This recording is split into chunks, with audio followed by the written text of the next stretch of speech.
Salut à tous. Alors je voulais bâtir un mur, une murette sur une fondation déjà existante. Et comme j'ai fait un garage, j'ai creusé pour la fondation du garage et j'ai vu que la fondation existante déjà, elle n'avait pas de ferraillage. En fait, en béton, elle faisait 30 cm de profondeur sur 40 de large, mais elle n'est pas ferraillée. Du coup, on ne peut pas bâtir un mur parce que je voulais monter mon muret de 1,40 m. Si on bâtit un mur qui n'a pas de ferraillage, ça va fissurer forcément un jour ou un autre.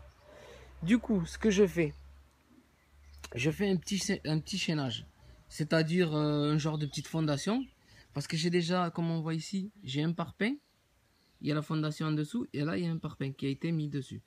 Ce que je fais, j'enlève pas les parpaings ni rien du tout, je fais mon chaînage sur le parpaing, et comme on voit ici, j'avais déjà creusé les fondations que j'avais liées avec le garage. Et là, je vais créer un petit chaînage au-dessus qui va faire 20 cm par 20. Et du coup, je l'ai fait railler comme on voit ici. Bien sûr, j'ai fait des poteaux tous les 3 mètres parce que la distance que j'ai à peu près de ma murette, c'est entre 25 et 30 mètres. Et tous les 3 mètres, j'ai fait un poteau. Pour les poteaux, c'est ça qu'il faut si vous n'avez pas de ferraillage dans vos fondations, parce que si vous avez une clôture qui dure depuis à peu près 10 ou 20 ans que vous l'avez, certainement les personnes ils ont pas mis parce qu'avant ils mettaient pas forcément le ferraillage. Du coup, pour les clôtures, du coup ça va fissurer si vous allez monter un mur. Alors ce que j'ai fait, hop, je vais essayer de le mettre là. Comme on voit ici, j'ai percé dans le béton. En fait j'ai creusé ici, j'ai fait un genre de petit poteau. J'ai creusé. Ça fait 50 de long par 30 à tout casser de large. Voilà. Et en profondeur, je suis allé à peu près à 40 cm. Et comme on voit là, j'ai percé ici. J'ai mis des barres. Là, j'en ai mis 2. Ici, sur le dessus de la fondation aussi, j'ai percé. Et j'ai mis des barres. C'est des barres de 8. Par contre, pour les barres, si vous n'avez pas de scellement chimique, si vous avez un scellement chimique, tout simplement vous percez avec une mèche de 10, vous mettez votre scellement chimique et vous rentrez vos barres. Si vous n'en avez pas, vous percez avec une barre de 8, une mèche de 8, et avec votre barre de 8, vous la rentrez de force. Il vous faut, avec une bonne masse, essayer de l'enfoncer à peu près entre 8 et 10 cm. Si vous avez 7, bon, vous n'allez pas vous prendre la tête à essayer de rentrer 1 cm de plus. Mais croyez-moi, une fois qu'il y a le béton dessus, ça tient, ça ne bouge pas du tout. Parce que là, ça va être un poteau. Le béton, il va descendre jusqu'à là et il va aller jusqu'en bas. Du coup, pour que mon poteau il soit lié avec ma petite, comment on pourrait dire ça? C'est comme c'est un poteau en fait qui va supporter la fondation déjà existante. Pourquoi j'ai fait ce petit truc ici là, ce petit poteau? Pour pas que mon mur en fait il prenne un faux niveau, soit d'un côté ou de l'autre.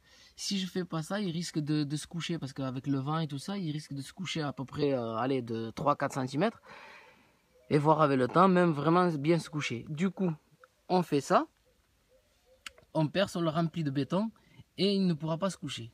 Moi je pense que ça va tenir, que ça ne bougera pas. Du coup, pour que mon poteau il soit relié avec ma base, ce que j'ai fait, comme on voit ici, j'ai mis une barre que je vais attacher ici à la base du poteau, et tout ça ici, ça va être bétonné. En fait, ça va être rempli de béton. Je vais remplir à peu près à cette hauteur, jusqu'à la hauteur des parpaings. Tout ça va être rempli de béton. Et tout ça va être pris dans le béton. Du coup, ma base, elle sera bien solide. Et mon mur, il ne pourra pas s'affaisser vers la gauche ou vers la droite. Même s'il y a du vent d'un côté ou de l'autre, le mur, il tiendra. Parce que j'ai vu un peu la fondation déjà et les briques qu'ils avaient bâties. C'est vrai que c'était juste pour un grillage. Mais j'ai mis le niveau, j'ai à peu près 1 cm sur les parpaings. On le voit ici, que ça penche vers la gauche. Mais c'est rien de grave, hein. Je pense qu'ils l'avaient bâti comme ça et du coup c'est resté comme ça parce qu'ils avaient foutu le grillage dessus. Je pense pas que c'est le petit parpaing qui a fait bouger la fondation. Alors par sécurité, ce que j'ai fait mon trou et je vais ferrailler Mais par contre, le trou que j'ai fait, comme on voit ici, j'en ai fait juste un autre à côté, comme je vous ai dit, tous les 3 mètres. Là. Là, il me manque plus que les barres à ajouter, comme l'autre. 2 barres en plus. Il faut le nettoyer parce qu'il y a le sable. Et voilà l'autre trou. J'ai fait des trous. En fait, c'est des genres de poteaux. C'est des supports de poteaux. Tous les 3 mètres, j'ai fait. Si vous en avez pas, en fait, si vous n'avez pas de béton dans votre fondation, n'hésitez pas à faire des trous. Dans les constructions, ils font des pieux. En fait, c'est monté sur des, comme sur des poteaux, quoi. À la base, ils font des immeubles comme ça. Ils le montent que sur des poteaux avec des linteaux. Et voilà. Comme on voit là. Du coup, ma fondation, on voit bien qu'elle est 30 cm de béton. Mais il n'y a pas de fer, c'est ça qui me fait chier. Alors du coup, je suis obligé de ferrailler au-dessus, de remplir de béton. Et c'est cette base-là qui va me servir en fait comme d'une petite fondation. Et ça risque pas de... Même si le bas il travaille, que ça fissure, comme j'ai ma base qui tient avec tous les poteaux, ça va être supporté que par les poteaux. Je sais pas si je me suis bien expliqué ou exprimé. Mais bon, quand on fait une vidéo, c'est un peu difficile de tout dire d'un coup.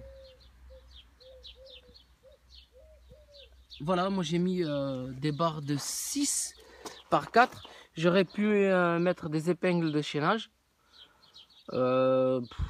J'ai pas voulu mettre les épingles de chaînage. Pourquoi? Parce que c'est que 2 barres, c'est des barres de 8.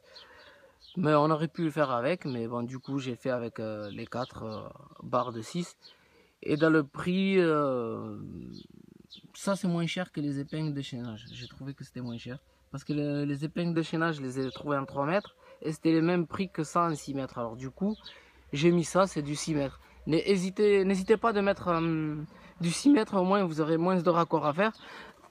Quand vous avez un raccord, comme ici, il vous faut croiser votre ferraillage. Moi j'ai croisé à peu près de 50 cm. Parce que j'avais pile la dimension en barre. Du coup, si vous avez de trop, n'hésitez pas de rentrer à peu près entre 80 cm et entre 60 et 80 cm de faire croiser vos ferraillages. Voilà. Là, comme on voit là, j'ai mis mon poteau, il va être ici, c'est percé. La barre de fer, elle est rentrée de force. Là, c'est percé en bas. C'est rentré de force. Si jamais vous voyez que comme là, j'ai fait un trou, que votre mèche elle s'enfonce facilement, refaites un autre. Une fois que vous avez fait ça, là je vais mettre 2 barres qui vont remonter du poteau d'en bas, qui vont aller se fixer au poteau qui vont remonter, pour que tout l'ensemble soit ferraillé et bétonné. Et comme je vais remplir de béton jusqu'au niveau de la brique, ça va faire un cube, ça va être tout scellé dans l'ensemble, et j'en suis sûr et certain que ça ne bougera pas. Comme ça, j'ai économisé de faire une fondation. Enfin, il faut faire venir une pelle mécanique pour creuser. Et déjà arracher la fondation que j'ai, tout le béton qu'il y a et je sais pas où il faut le mettre. Après, il faut l'amener à la déchetterie, ainsi de suite. Et plus le béton, plus ci, plus ça, c'est un coût, une histoire à peu près à 1000 €. Alors que là, je vais m'en sortir pour une histoire à peu près à 200 €. Voilà. Le calcul est vite fait. Bon. Bien sur cela, je vous souhaite une très bonne vidéo à tous.